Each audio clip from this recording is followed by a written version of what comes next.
തദ്ദേശ ഉപതെരഞ്ഞെടുപ്പ് തിരിച്ചടി പരിശോധിക്കാൻ കോൺഗ്രസ്.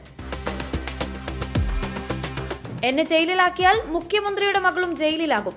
എന്റെ കയ്യിലുള്ളത് ആറ്റം ബോംബെന്ന് സാബു എം ജേക്കബ്. ഗസ കൂട്ടപ്പട്ടിണി മരണവക്കിൽ.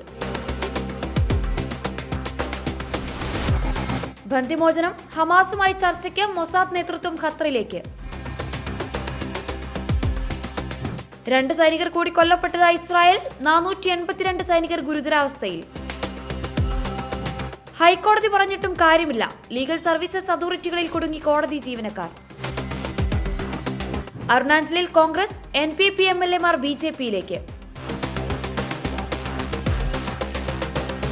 ഡൽഹിയിൽ തെരുവ് നായ്ക്കൾ പിഞ്ചു കുഞ്ഞിനെ കടിച്ചു കൊന്നു.